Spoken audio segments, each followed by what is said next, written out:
হ্যাঁ, যাবজ্জীবন হয়েছে সঞ্জয় রায়ের, কিন্তু আমার কাছে ব্যক্তিগতভাবে এটা কোনো খবরই না, কারণ 48 ঘন্টার মধ্যে যে একমাত্র ব্যক্তি ধরা পড়েছিল সে হচ্ছে সঞ্জয় রায়।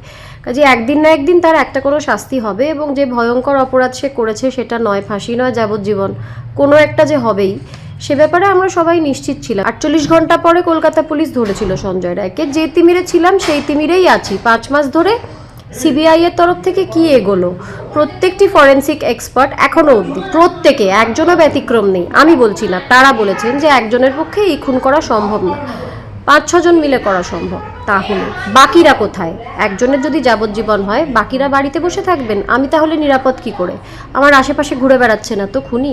আমি একজন খুব সাধারণ নাগরিক হিসেবে, একজন ভোটার হিসেবে, একজন নারী হিসেবে একেবারেই নিরাপদ বোধ করছি না, কারণ বাকি খুনিরা কোথায়? এইটা আমার প্রশ্ন। সিবিআই একথাও বলেছিলেন যে প্রমাণ লোপাট হয়েছে, আমি বলছি না, সিবিআই বলেছে। সঞ্জয় রায়ের মতন একজন সিভিক ভলেন্টিয়ারকে বাঁচানোর জন্য প্রমাণ লোপাট করা হয়েছে। 5-6 জন যুক্ত এটার সঙ্গে, এই খুনটার সঙ্গে, তারা কোথায়? তারা যতক্ষণ না ধরা পড়ছে আমি নিরাপদ বোধ করছি না। ভিসেরা রিপোর্ট, সিএফএসএল রিপোর্ট, এত অসঙ্গতি, তা সত্ত্বেও CBI has fail to investigate it properly, যেটা কিনা জাজও কনভিন্স না, সেটা কোথাও না কোথাও কি আমার মনে হয়েছে।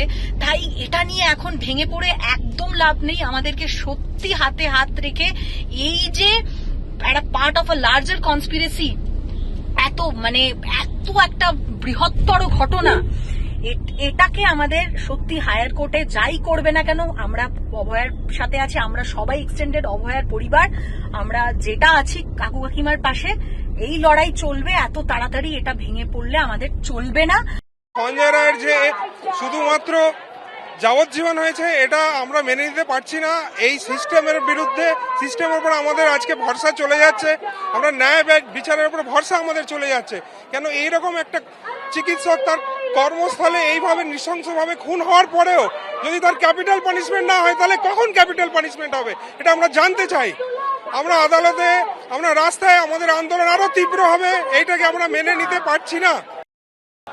এটা বিচার মিলল এ কথা আমরা বলতে পারি না।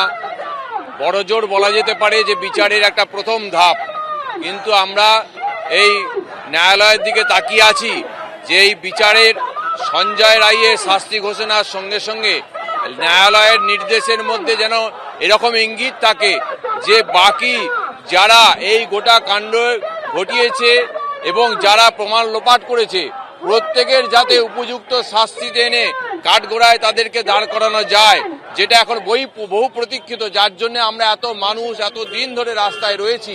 সেই ব্যবস্থা ন্যায়ালয় করবে এই বিশ্বাস আমাদের আছে, সেই বিশ্বাস নিয়ে আমরা এখানে মানুষ জড়ো হয়েছি।